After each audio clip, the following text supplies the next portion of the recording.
Title: My brother who runs a hotel in Hawaii called me and asked, "Where is your wife?" I replied, "She's on a business trip in New York." He responded, "No, she's at my hotel in Hawaii with another man and she's using your ATM card." With my brother's help, I made a revenge plan. The next day, my wife called me in panic. Chapter 1: The Call That Changed Everything. It was nearly midnight when my phone buzzed. I was half asleep, tangled in sheets, still believing my wife Claire was 3 time zones away on a week-long business trip in New York. She had left 3 days ago, kissed me goodbye at the airport, and texted me that evening. "Meetings are intense. Miss you already." So when I saw my brother Daniel's name on the screen, I figured it was a mistake. He ran a boutique luxury resort in Maui, 5-star clientele, constant stress. Calls at this hour were rare. I answered groggily. "Danny?" His voice was sharp, direct. "Hey, I didn't mean to wake you, but I have to ask, where's Claire?" I blinked. "What?" "She's in New York. Business conference, why?" He was quiet for half a second, then, "No man, she's not." I sat up. "What are you talking about?" "She checked into my hotel 3 hours ago," he said slowly. "Under her real name, she's here, in Hawaii, with some guy. They booked the Ocean View suite, with your ATM card." My entire body went cold. "What does the guy look like?" I asked, heart pounding. "Tall, muscular, beard. He signed in as Eric Monroe." "Does that name mean anything?" I gritted my teeth. Oh, it meant something all right. Eric was one of Claire's co-workers. She'd mentioned him in passing. Funny guy, great at sales, married, supposedly. "She told me she was going to be in back-to-back meetings all week," I muttered, already throwing off the sheets. "She's been sending me pictures of hotel lobbies, restaurants, cocktails." Daniel sighed. "You're not the first guy she's fooled. But this time you've got me. If you want proof, I can help you." My hands were shaking, but my voice was clear. "Good, because I don't want to confront her." "What do you want?" I paused, then whispered, "I want to destroy her." And that's how the plan began. Chapter 2: Silent Evidence. I barely slept that night. After I ended the call with Daniel, I sat in the living room for hours staring at the dark screen of the TV while memories of Claire unraveled in my mind like threads coming loose.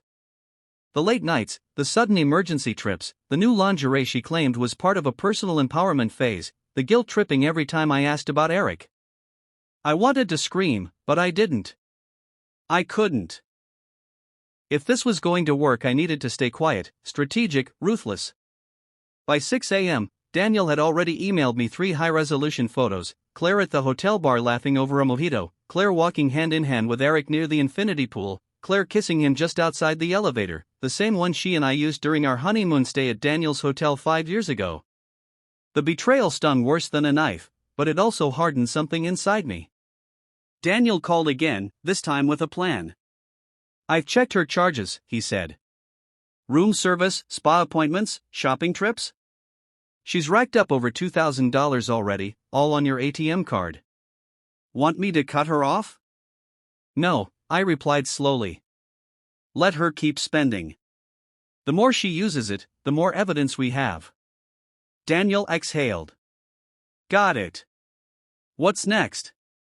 I stood by the window, staring out at the still street below.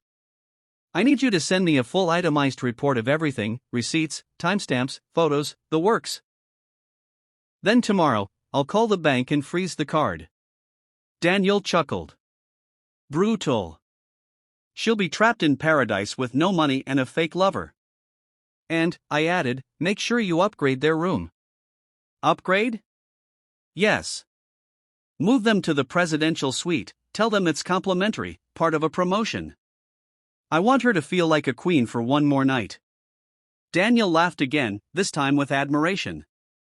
"Damn. You're serious about this." "Dead serious. And after that, I'll send her the real gift." "The real gift?" "You'll see," I said coldly. "By this time tomorrow, she'll be begging to come home. Chapter 3. Panic in Paradise. The next morning, I made the call. Hi, this is Jonathan Wells. I'd like to freeze my ATM card. Yes. The one ending in 9408. Lost or stolen? Let's go with stolen. I didn't need to lie. Emotionally, financially, it had been robbed from me the moment Claire checked into that suite in Hawaii under the illusion of a business trip. The bank confirmed the card was deactivated. No further charges could be made. All transactions from the past 3 days were automatically flagged for review. By noon, Daniel texted me. She just tried to pay for poolside drinks, declined, she's freaking out. I could picture it vividly, Claire, sun hat tilted, frozen smile as the waiter quietly told her the card didn't work, probably laughing it off, assuming it was a glitch. Until the front desk confirmed, all cards linked to the account were frozen. An hour later, another message from Daniel. She's at the front desk right now, voice raised, says it must be a mistake, Eric standing off to the side, awkward, not offering to pay. Then, finally, my phone rang.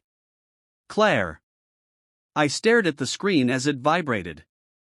For the first time since this all began, I didn't feel confusion, or heartbreak, or even anger. I felt control. I answered, calm and measured. Hey, sweetheart. Her voice was tight, on the edge. John, thank God, something's wrong with the card, you need to call the bank, everything's being declined. Oh?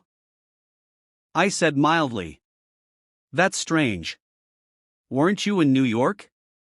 Silence. What? You told me you were in New York, business conference, but Daniel says hi, by the way, says you look great in the presidential suite, shame about the company. Her voice cracked. You knew? I know everything, Claire. I know you're in Hawaii. I know you're with Eric. I know you've been using my money to fund your little beachside fairy tale. She let out a gasp, half panic, half anger. I didn't. John, it's not what it looks like, I swear. Save it. Please, just. Can you call the bank? My phone's about to die and Eric's card got declined too and. Wow, I cut in. You're stranded in paradise? With your affair partner and no way to pay for the suite? Her silence told me everything I needed to know. You made your bed, Claire, I said flatly. You can sleep in it, or the hotel lobby, whatever Eric can afford. But John. I ended the call. That night, Daniel sent me a photo. Claire, sitting alone on the edge of the hotel fountain. No sun hat, no smile, just her and a dying phone. Eric nowhere in sight, betrayed by her own betrayal. And that was just the beginning. Chapter 4. The collapse begins. By the next morning, Claire had officially crossed the line from panic to desperation. Daniel called me early, trying and failing not to laugh. She stormed into the front desk like a hurricane, demanded to know why her suite wasn't comped anymore, said something about calling the police, said she was being set up. My receptionist stayed calm and told her the room had to be paid for today or she'd be checked out at noon. Did she pay? I asked. Nope. Eric laughed. I blinked. What? Walked out around 6 a.m., bag in hand. Didn't say goodbye, didn't offer a cent. He looked embarrassed. Of course he did. Eric was a classic opportunist, probably thought he was getting a free luxury vacation with someone else's wife. But when the bills came due, both literal and emotional, he vanished like smoke. Claire, abandoned and broke in a tropical paradise, was now on her own. I spent the rest of the day calmly executing the next phase of my plan, called our accountant, removed her name from all shared business accounts, changed all passwords, bank, utilities, cloud storage, everything filed for separation with my lawyer and requested temporary spousal support be denied based on willful marital misconduct. Then came the public piece. Claire was a social media influencer, small-time but obsessed with appearances. Her brand was curated perfection, power couple photos, elegant dinners, behind the scenes of our busy but loving life. So I sent her a message, not privately. I commented directly under one of her old couple photos. I hope Eric made the trip to Hawaii worth it. I'll be posting receipts soon. It took about 7 minutes before she deleted the entire account, but it was too late. Daniel had already forwarded me the hotel security footage, and I had receipts, time-stamped photos, and her own texts about the New York business trip. I sent them all to her email with a simple subject line. Everything you built just collapsed. That night, Claire called again, this time from a borrowed number. John, please, she said softly, I need a ticket home. I don't have anyone else to call. Sure, I replied, I'll book one right now. Her voice lifted. Really? Absolutely, I smiled. It'll be a middle seat, red eye, no checked bags. And when you land, your bags, your apartment key, your access cards, your name on everything, will be gone. A pause. You're not serious. Oh, Claire, I whispered. You seriously underestimated who you married. Then I ended the call again, this time for good. Chapter 5. Welcome home, Claire. She landed 2 days later, exhausted, disheveled, wearing the same wrinkled dress she'd arrived in Hawaii with. No luggage, no makeup, no smile. Daniel had kindly arranged her flight using the cheapest ticket he could find. Delayed, layovers, middle seat between two toddlers, the kind of flight that breaks your body and spirit. I knew her ETA before she even left the island, and I made sure I wasn't there when she returned. Instead, I changed the locks. She stood on the porch for 20 minutes, trying her old key, ringing the doorbell, calling my number nonstop. I didn't pick up. She must have walked around the house, tried the back door, even peeked through the windows. She found the note taped to the front door. Claire. As of this morning, this property is legally under my sole name. You no longer reside here. For your belongings, check the storage unit listed below. Code 0922. Our anniversary. Ironic, I know. Best of luck rebuilding the life you so eagerly tore apart. John. Inside that storage unit was everything she owned, neatly packed, labeled, and stacked. Clothes, shoes, makeup, her prized vanity mirror. All there. Except her wedding ring. I had pawned it the day before. The money? Donated to a women's shelter in her name. And I didn't stop there. Her corporate job, the one she bragged about constantly, had been notified, not by me, but by Eric's actual wife. Apparently Claire had violated several HR policies by fraternizing with a client, falsifying travel logs, and using company funds for personal use. I received a text from a mutual friend a few days later. Dude. Claire's been fired. Completely blacklisted. You weren't kidding when you said she dug her own grave. I didn't reply. Claire, now unemployed, homeless, and ghosted by her affair partner, had no place left to go. She tried calling again. Sent a voicemail. John. I know I messed up. But please. Can't we talk? I miss you. I miss us. I didn't mean for it to go this far. I saved the message. Not to reply. But to remind myself how deep her betrayal had run. And how far I'd come since the moment that phone rang in the middle of the night. Chapter 6. The final word. It had been nearly 2 weeks since Claire returned. She'd tried everything. Voicemails. Texts. Emails. She even reached out to my sister, my coworkers, my college roommate. Always the same message. Please, just one conversation. Just let me explain. But I didn't need her explanations. She wasn't sorry for what she did. She was sorry she got caught. Sorry her fantasy imploded. Sorry her backup plan, me, wasn't waiting with open arms. Then came the letter. Handwritten. Hand-delivered. I found it tucked under my windshield after work one evening. John. You may not believe me. But what happened wasn't what I intended. It wasn't supposed to go that far. I was confused. I was feeling neglected. Unseen. And when Eric paid attention to me, I made a mistake. But I see now what I lost. What I destroyed. Please, can we meet?